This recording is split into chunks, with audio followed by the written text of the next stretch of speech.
Bonjour à toutes et à tous, bienvenue dans ce nouveau chapitre consacré au module bibliothèque de Lightroom.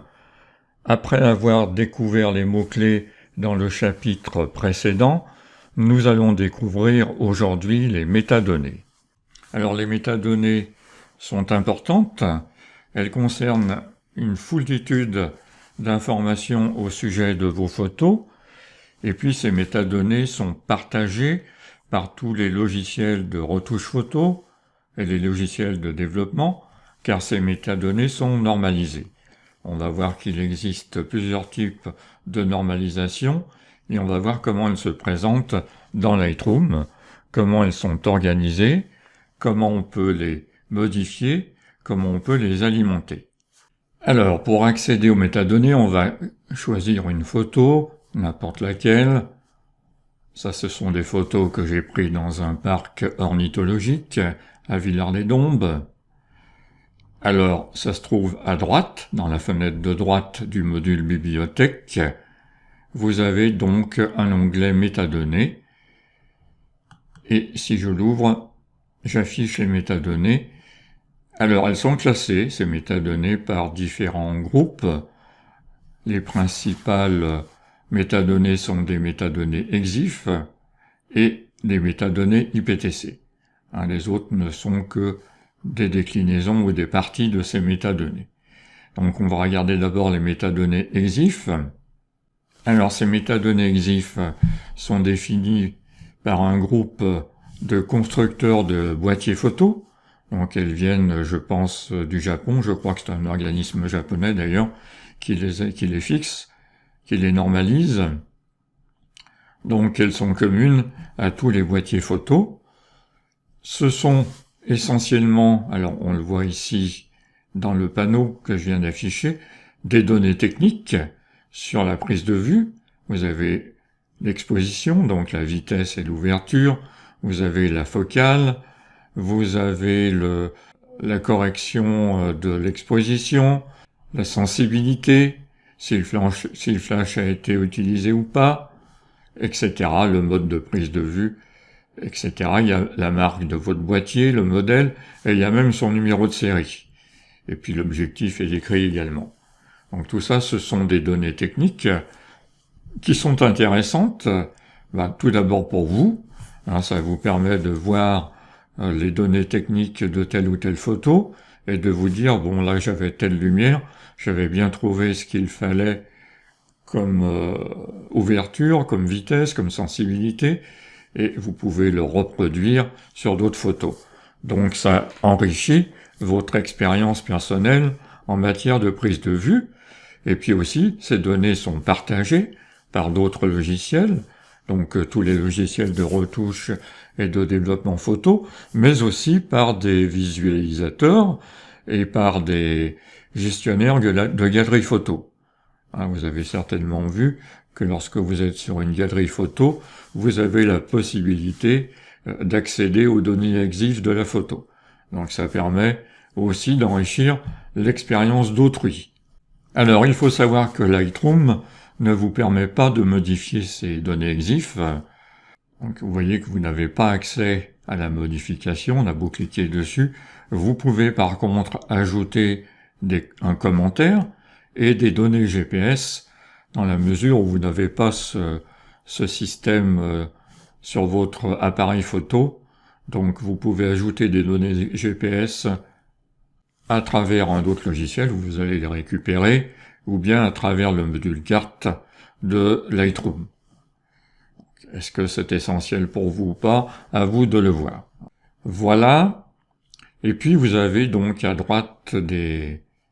Alors vous pouvez modifier le nom du fichier, par contre. J'allais oublier de vous le dire. Donc il est possible de modifier le nom du fichier. Bon, il faut dire que les noms de fichiers sont pas toujours parlants. Vous voyez, là, je l'ai pas modifié. Si vous cliquez à droite, ici, vous pouvez renommer par lot des noms de fichiers. Donc là, c'est renommer uniquement votre photo, et vous pouvez appliquer un paramètre personnalisé que vous avez défini auparavant, et vous pouvez éventuellement le modifier. Donc vous voyez là j'ai nom de fichier, il n'est pas modifié en fait, ce paramètre personnalisé, pour tout dire, il y a le nom du fichier, alors je pourrais le remplacer par Villard par exemple, voilà, et je pourrais faire suivre avec un underscore par un numéro de séquence. Voilà, je fais terminer, et là j'applique ce paramètre personnalisé sur ma photo, qui va s'appeler, donc il y a l'exemple en bas, Villard underscore 1.nef. Alors, je voulais juste préciser que .nef, c'est une extension d'un fichier RAW pour Nikon. Et aussi préciser que les données XIF se trouvent donc dans vos photos de type JPEG ou de type RAW. Il n'y a pas de souci, c'est le boîtier qui va donc alimenter ces données. Alors, il y a une autre donnée que vous pouvez modifier, on n'y a pas accès en modification, en saisie, c'est la date et l'heure d'origine. Imaginez que votre boîtier ne soit pas à la bonne date, ou ne prenne pas en compte le changement d'horaire, vous pouvez modifier cette date dans le menu métadonnées, et vous avez accès à modifier l'heure de capture, et là vous modifiez la date et l'heure. Donc on va le décaler au 24 août, peu importe, hein, et vous pouvez modifier l'heure également. Modifier, et vous voyez l'heure et la date se mettent à jour. Voilà, vous pouvez le faire sur un ensemble de photos également, pas seulement sur une photo, hein. Vous sélectionnez plusieurs photos avec la touche majuscule, voilà, et vous faites pareil, un métadonnées, modifier l'heure et la date de capture, c'est la même chose, ça va se faire sur plusieurs photos, et là il vous indique modifier toutes les dates. Voilà, pour les données XIF. Autre chose d'important, vous pouvez, alors vous avez des petites flèches à droite de certains libellés, pas de tous, vous pouvez donc, alors ça c'est une fonction assez puissante, c'est une fonction de recherche, vous pouvez rechercher toutes les photos, par exemple, qui ont été prises à cette date et à cette heure. Donc là ça va être un petit peu léger et pas significatif, on va peut-être faire sur le type d'objectif. Alors, je clique, afficher les photos prises avec cet objectif, et vous voyez qu'il lance le puissant outil de recherche et m'affiche toutes les photos qui ont été prises avec cet objectif pour toutes les dates de mon catalogue là, hein. Donc ça en fait un certain nombre. Donc ça c'était pour les données XIF. Maintenant on va s'intéresser au deuxième groupe important de métadonnées, qui sont les données IPTC. Alors, je vais afficher les données IPTC, toujours de la même photo. Voilà. Donc là, on en a un certain nombre, mais qui ne sont pas forcément servis, puisque là, c'est pas l'appareil photo qui va donc alimenter cette base de données, de métadonnées. À part le nom du fichier, la date de création, qui va prendre dans les données XIF. Par contre, le reste va être alimenté par vous, manuellement, ou bien par l'importation. Hein. À l'importation, vous pouvez importer des paramètres prédéfinis de type IPTC. Vous vous souvenez, dans la première importation que j'ai faite, pour des données existantes sur mon disque dur, je vais vous remontrer la fenêtre d'importation. Voilà. Vous voyez qu'on peut indiquer, donc pour le groupe d'importation que vous allez faire, des métadonnées. Et là, on peut indiquer notamment les copyrights. Et ces copyrights sont des données de type IPTC. Je reviens à ma fenêtre. Donc, vous voyez ce copyright qui est ici, a été importé directement dans ma photo et a alimenté donc les données IPTC de ma photo. L'adresse électronique et le site ont également été pris dans les données IPTC que j'ai alimenté aussi dans le copyright. On peut indiquer des informations sur le créateur dans le copyright, ou bien pas, hein, on fait comme on veut. Bon, là j'ai effacé certaines données pour mon tuto, mais vous rentrez votre adresse, votre ville, votre numéro de téléphone et plein de choses personnelles. Hein. Là j'ai laissé mon site et mon adresse électronique. Si je clique sur la petite flèche à côté de l'adresse, à droite de l'adresse électronique, je peux envoyer un message à l'auteur. Ce qui est intéressant par contre, c'est quand votre photo est diffusée sur une galerie web par exemple, qui conserve qui diffuse les données IPTC. Ça aussi, c'est une norme internationale, hein, qui est reconnue par beaucoup de logiciels et qui peut donc donner des informations sur votre photo et sur son auteur. Alors faites attention à ce que vous mettez. Hein. Donc quelqu'un qui accède à ma photo à travers un logiciel du net, par exemple, peut m'écrire. Il peut aussi voir mon site internet. Alors dans Lightroom, il y a une petite flèche à droite également qui me dirige directement sur mon site internet. Donc ça, c'est une façon de faire un petit peu de pub pour mon site, où tout est entièrement gratuit, hein, je vous rassure, et où vous pouvez donc me contacter aussi également et voir ce que je fais sur mon site. Alors voyons comment alimenter ces métadonnées IPTC. Alors donc là, on peut les rentrer directement. Alors on choisit la photo d'abord, hein, n'oubliez jamais. On peut remplir directement dans la zone de saisie. Là, je vais mettre un code postal, par exemple, et je valide par entrée, et donc ma photo se retrouve avec ce code postal. Si j'ai plusieurs photos sélectionnées, alors c'est ce qu'on va faire. Avec la touche majuscule, je vais en prendre plusieurs, voilà. Alors vous voyez, il indique mixte dans le code postal, parce que j'ai une photo avec un code postal, et j'en ai d'autres sans code postal. Donc là, je vais surcharger mixte par 78600, je fais entrer, et comme il y a plusieurs photos de sélectionner, il me demande si je veux bien appliquer à tous les éléments sélectionnés la modification que je viens de faire. Donc je le fais, et là vous voyez, si on prend des photos de manière isolée, elles ont bien toutes la même information. Alors, vous allez me dire, c'est un peu long comme méthode, et je vous répondrai, effectivement, et puis les faire une par une, les métadonnées, sur une ou plusieurs photos, c'est laborieux.